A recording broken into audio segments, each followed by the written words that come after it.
Les réseaux sociaux et la télévision ont tendance depuis des années à nous vendre une image qui devient la norme, alors que dans le monde réel, c'est bien différent. Tout comme un Thibaut InShape qui vous vend un mode de vie basé sur une alimentation ultra saine et des heures à la salle de sport, parce que c'est bien connu, tout le monde a le temps dans sa journée de passer 20 heures dans sa cuisine et 35 heures à la salle de sport, ou encore un influenceur de télé-réalité qui vous vante les mérites de gagner 1 millier d'euros par jour sans pour autant faire grand chose de sa vie. Bref, dans le wargame, c'est aussi la même chose, il n'y a pas qu'une seule manière de jouer, qu'une seule manière d'optimiser, et c'est bien de ça qu'on va parler aujourd'hui. Salut les roommates, ici c'est Félix, vous êtes dans la Wargame Room, et aujourd'hui, dans cette vidéo, je vous propose d'explorer d'autres possibilités dans la création et le développement de vos listes d'armées. Parce que oui, très souvent, on ne vous présente que ce qui fonctionne le mieux dans la plupart des cas, mais on ne parle pas assez des autres détachements, qui peuvent parfois être sous-estimés, et si on ne pense pas à essayer d'en tirer le maximum, on se retrouve à jouer les mêmes listes, les mêmes armées, les mêmes détachements, sans pour autant tourner son regard vers le mec qui tente la nouvelle expérience avec une nouvelle liste complètement originale et qui se retrouve à truster les podiums d'un coup et qui quelque part finit par devenir la norme. Et pour ouvrir ce premier épisode de ce format, vous vous doutez bien que je vais vous parler des Blood Angels, c'est mon armée préférée, et celle que je maîtrise le mieux dans mon cercle de joueurs. On fera un petit peu de lore, une présentation assez brève du gameplay, ainsi que les forces, les faiblesses, et une proposition de liste d'armées que vous pourrez tester et que vous pourrez donc faire évoluer en fonction de votre expérience de jeu et vos envies. On s'envoie le pouce bleu, on lâche son meilleur commentaire, on s'abonne à la chaîne, on active la cloche pour recevoir les notifications, on s'abonne sur Twitch puisque la semaine prochaine, du lundi au jeudi, vous serez en live avec moi avec des rapports de bataille, de la FAQ et plein d'autres choses, de la peinture et de la libre antenne. Je vous invite d'ailleurs en commentaire à me poser vos questions, celles auxquelles vous aimeriez que je réponde en direct sur ces lives, et on se retrouve dès lundi pour les 4 ans de la chaîne. Et on y va, on va dérouler ce que l'on sait et ce que l'on a envie de développer grâce au détachement des héritiers angéliques. Pour les Blood Angels, ce sont les Space Marines blonds aux yeux bleus, information sur laquelle je ne ferai aucune blague puisque ça ne servirait à rien. Créé à partir du Primarque Sanguinus, un archange blond avec des ailes, digne d'un des meilleurs clips d'Evanescence. Ces gars sont beaux, nobles, tragiques et surtout complètement instables. Bon là on n'est pas sur les vampires de Twilight, hein, on est plus sur les vampires de John Carpenter, ceux qui peuvent se permettre de te découper en deux juste avec une main.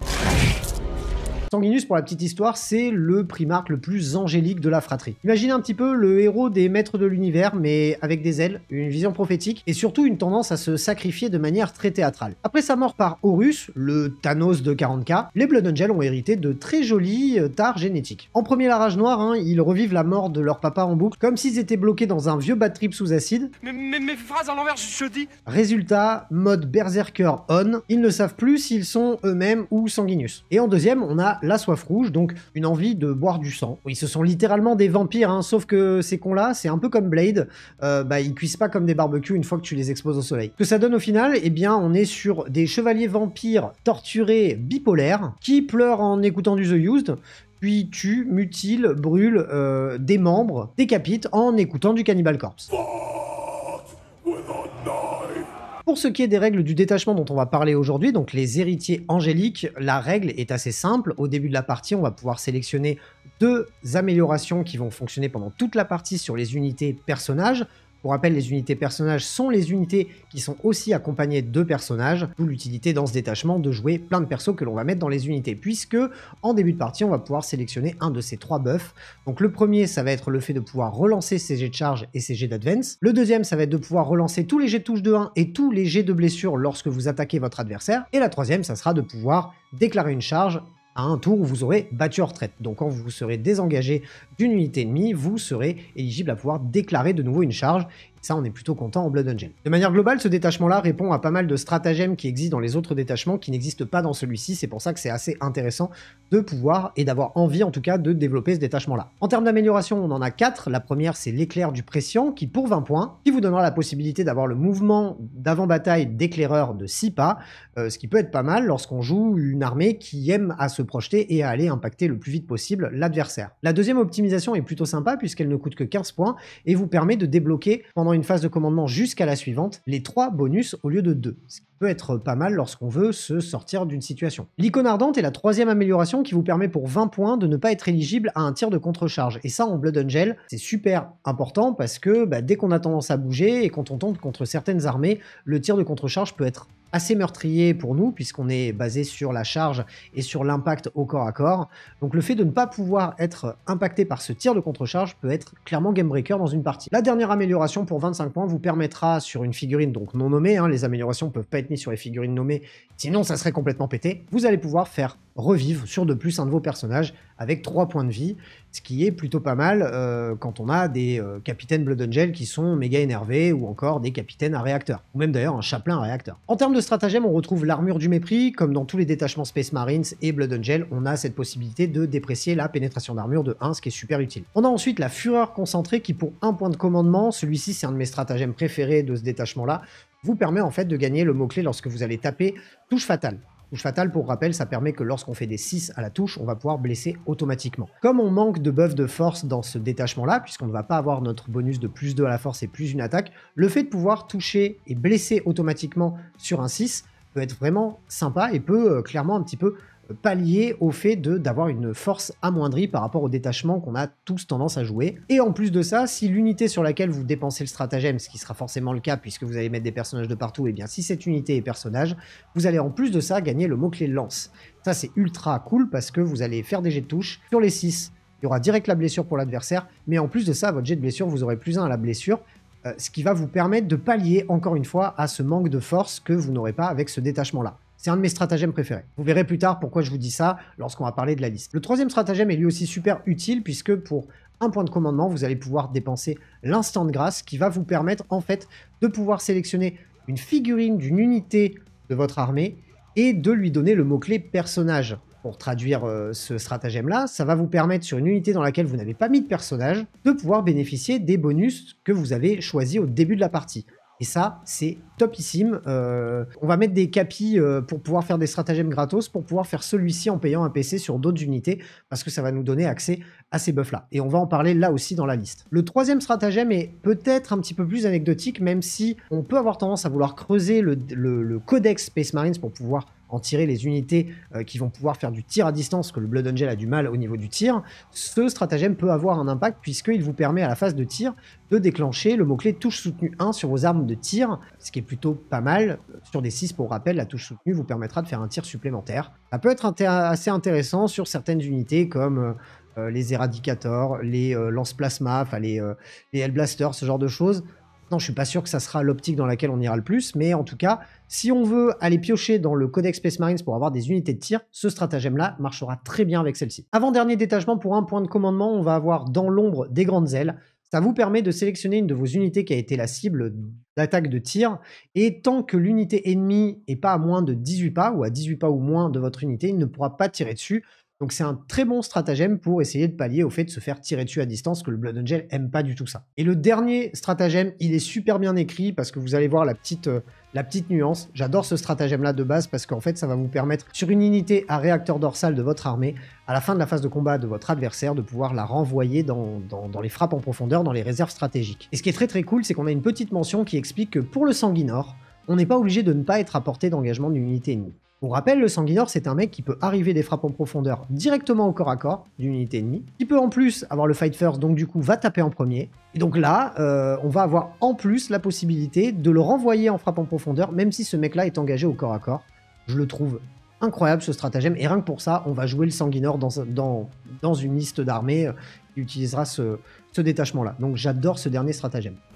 Niveau gameplay, avant d'enchaîner sur la construction de liste, on n'est pas venu, on a compris, hein, pour enfiler des perles avec les Blood Angel. On est plus proche d'un rapport de force au corps à corps façon Braveheart que d'un duel de revolver façon impasse mexicaine dans Le Bon, la Brute et le Truand. Sauf que là, on va pas charger à pied avec des kilts écossais, on va plutôt charger avec des jetpacks façon Duke Nukem. Au passage, merci de me dire dans les commentaires ce que vous pensez de ce type de vidéo, à me dire ce que vous aimeriez, quel détachement et quelle armée vous aimeriez que je mette en valeur dans un prochain épisode, pourquoi pas. Mais avant d'entamer la petite liste que je vous ai concoctée et que je vous invite à tester, on va parler des forces et des faiblesses de l'armée. D'ailleurs, est-ce que les Blood Angel tiennent leurs forces légendaires de la rage noire et de la soif rouge, ou de Holy? Une gamme de boissons sans sucre et plein d'arômes naturels, qui t'accompagne dans tes longues journées de travail et surtout dans ta lutte contre la consommation de sucre. En plus de ça, je sais que tu adores la poudre.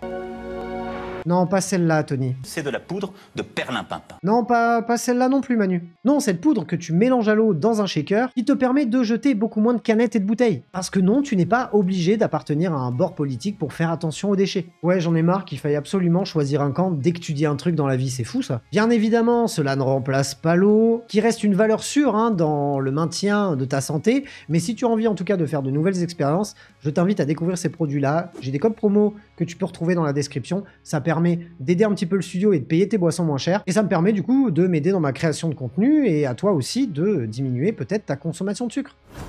Bon, pour ce qui est des forces de l'armée, on l'aura compris, on est sur un corps à corps plutôt efficace, mais pas complètement fumé, puisqu'on va avoir les unités comme la Death Company ou la Sanguinary Guard, les réacteurs, les Vanguard Vet, etc.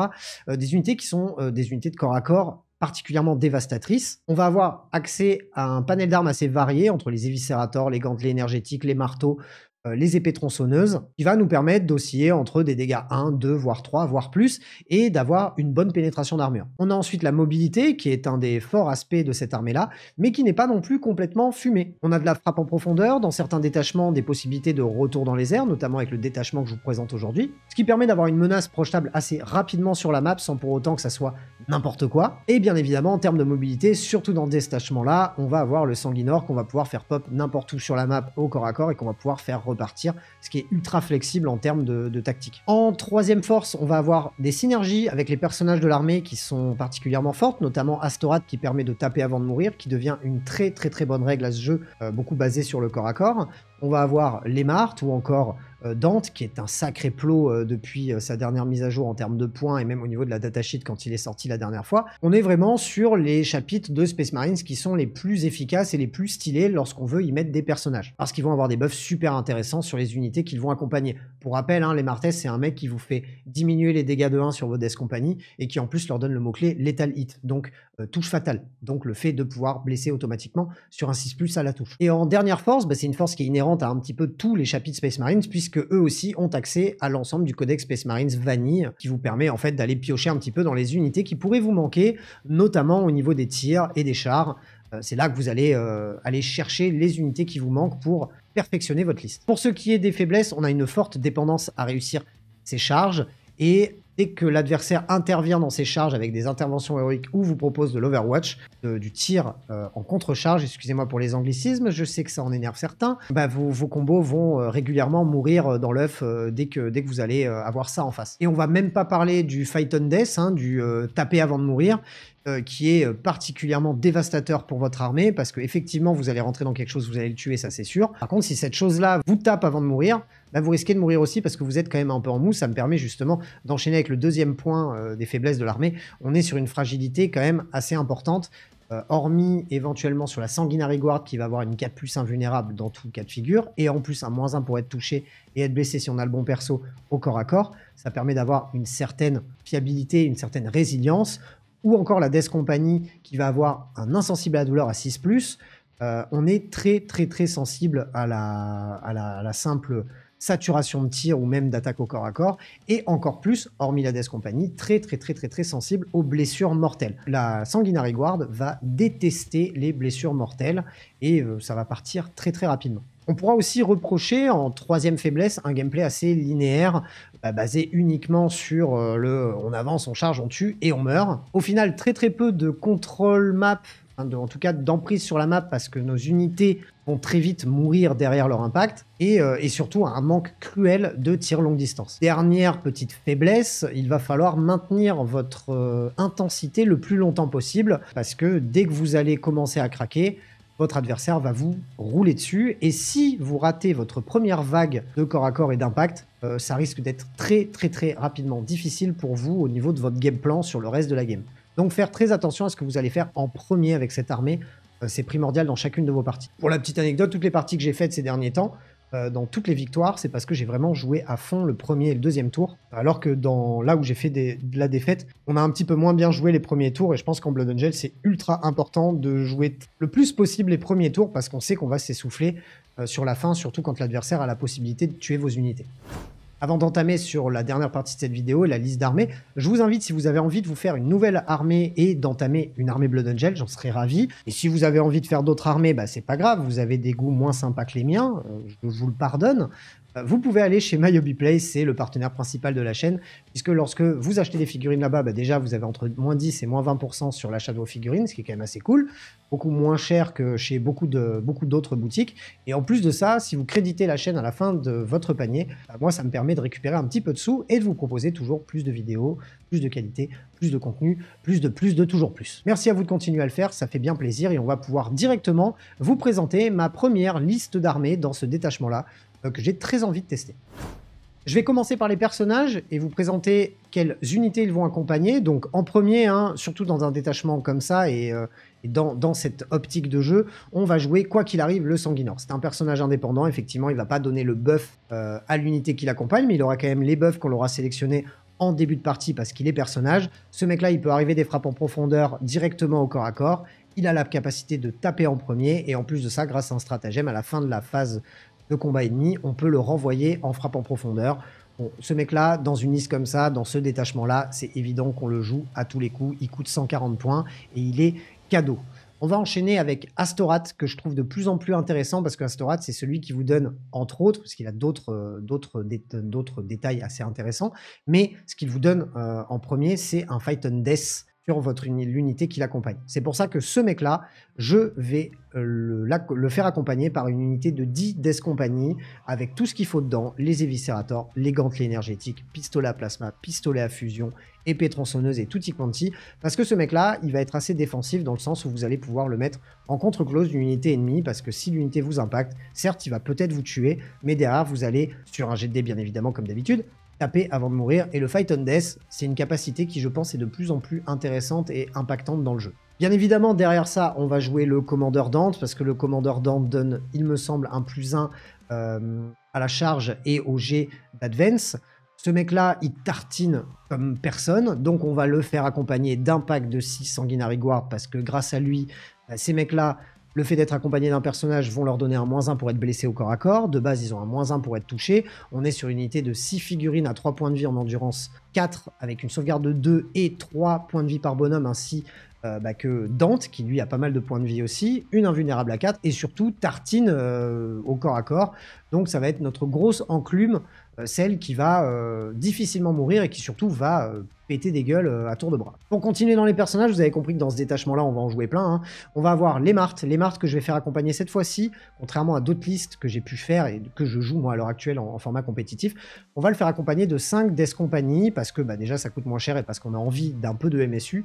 On va le faire accompagner de 5 Death Company pour la simple et bonne raison qu'il va diminuer les dégâts de 1 et leur donner aussi la touche létale. Donc le fait qu'ils soient moins nombreux va être compensé par le fait d'avoir la touche létale, va être compensé par le fait d'avoir tous les buffs que l'on a grâce au fait d'être accompagné par un personnage avec ce détachement-là. Et en plus de ça, ça va vous permettre d'avoir une petite unité assez facilement cachable derrière un mur que vous allez pouvoir mettre sur un objectif, celui qui ne sera pas trop exposé pour votre adversaire.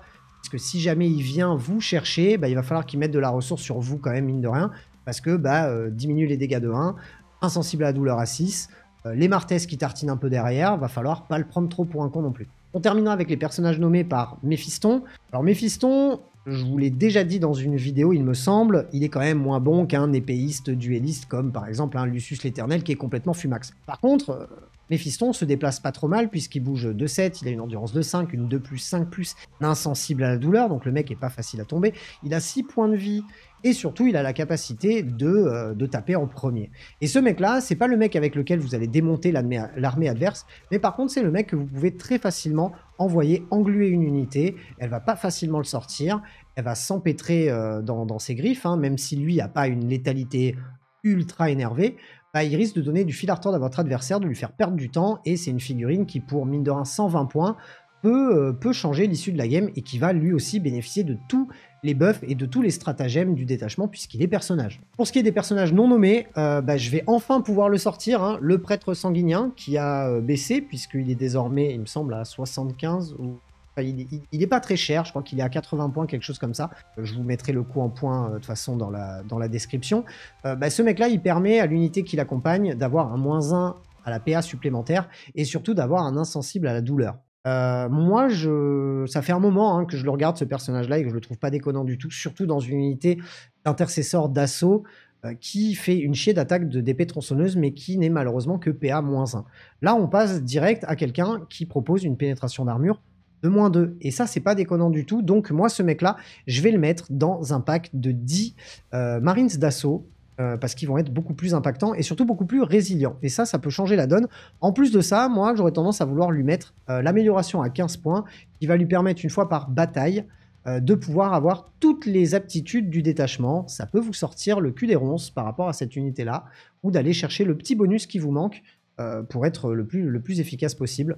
S'il y a en tout cas un détachement dans lequel je vois ce mec-là, c'est ce détachement-là, parce qu'il favorise les persos, et en plus il a baissé en coût en points. Donc j'ai tendance à vouloir le tenter, en tout cas dans ce build-là, dans cette construction de liste-là.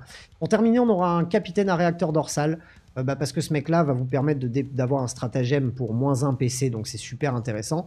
Mais surtout, ce mec-là, il tartine quand même pas mal avec son gantelet énergétique, même si on perd l'optimisation de l'autre détachement Blood Angel qui lui permet d'être méga fort avec son D3 Sustained touche soutenue. Il va être beaucoup moins fort en effet que dans le bon détachement Blood Angel, mais pour moi, il accompagne très bien une escouade de Marines d'assaut à réacteur, et c'est d'ailleurs dans cette itération qu'on va le jouer. On pourrait éventuellement, pourquoi pas, le remplacer par un chapelain à réacteur qu'on va mettre équipé d'un gantelet énergétique, ça marche aussi. Donc en plus des unités qui accompagnent les personnages que je vous ai présentés précédemment, il va nous rester quand même, derrière ça, et c'est pas rien de le dire, il va nous rester, donc on a dit Compagnie de la Mort par 10, Compagnie de la Mort par 5, Intercesseur d'assaut par 10, Sanguinary Guard par 6, Marines à réacteur de base par 10. En plus de ça, on va y rajouter donc une escouade de vétérans Vanguard d'assaut qu'on va équiper donc avec les armes patrimoniales, on n'a pas trop le choix, mais qu'on va équiper aussi de pistolets à fusion. Ça pourrait éventuellement, pourquoi pas, cette unité-là qui va être complètement indépendante, peut donner envie d'utiliser le stratagème qui leur permet de devenir personnage. Ça leur permet d'avoir accès à des bonus pendant une phase, enfin du moins pendant un tour. Mais en plus de ça, pourquoi pas de claquer le stratagème de touche soutenue au tir, si on tire sur l'unité sur laquelle on a mis le serment de l'instant. Certes, c'est que 10 tirs de pistolet à fusion, mais si on gagne 2-3 tirs supplémentaires, on sera très content de le faire, donc pourquoi pas. En plus de ça, pour terminer la liste, on va avoir une escouade d'infiltrators et une escouade de scouts, pour la simple et bonne raison que les scouts ne sont absolument, je pense, pas jouables à l'heure actuelle quand on joue une Space Marines. Ils sont beaucoup trop importants, puisque l'infiltration, puisque le mouvement de scout, puisque le fait de repartir dans les réserves à la fin du tour adverse, c'est beaucoup trop fort. 70 points, ça vous permet d'assurer plein de points dans la game. Il n'y a pas une partie où ils ne m'ont pas servi, ne serait-ce que pour revenir chez vous pour faire un backing à votre zone de déploiement pour éviter une FEP. Ils sont ultra intéressants. S'il m'avait resté des points, j'aurais utilisé ces points-là pour éventuellement, peut-être à la place de eux, et encore j'en suis vraiment pas sûr, mettre une deuxième escouade d'infiltrateurs. Pour rappel, les infiltrateurs, donc c'est la dernière entrée que je mets dans ma liste, c'est l'unité qui vous permet de repousser les frappes en profondeur à 12 pas. Et quand on voit que les derniers détachements Tyrannides ou Death Guard ont la capacité d'arriver à 6 pas des frappes en profondeur et de pouvoir charger derrière, on commence à se dire que peut-être que la méta va tourner vers le fait de pouvoir contrer ces armées-là, ou du moins contrer ces stratagèmes-là. Et quoi de mieux pour faire ça, avoir une unité qui va vous permettre d'interdire les frappes en profondeur à 12. J'en aurai qu'une dans ma liste, mais je pense que c'est bien de garder les scouts pour pouvoir scorer, et les infiltrateurs pour nuller sa zone, nuller une zone, interdire vraiment une zone à votre adversaire. Je pense qu'on peut absolument pas jouer une liste Space Marines à l'heure actuelle sans ces deux unités. Pour finir, les Blood Angels sont les tragiques héros shakespeariens de notre univers préféré de Warhammer 40 000. Une bande de vampires, gladiateurs, aristos qui passent leur temps à lutter contre leurs propres démons intérieurs. Encore un bon exemple de dualité et de contradiction, et c'est peut-être pour ça que ça en fait mon armée préférée depuis que je suis gamin. Moi aussi, je lutte avec mes propres contradictions, et je trouve que c'est très actuel dans la société dans laquelle on vit aujourd'hui. En tout cas, j'espère que cette vidéo vous a plu. Si c'est le cas, je vous invite à mettre votre pouce bleu, à me rédiger votre avis dans les commentaires. On se retrouve très bientôt pour plein d'autres vidéos. D'ici là, prenez soin de vous. Salut les roommates.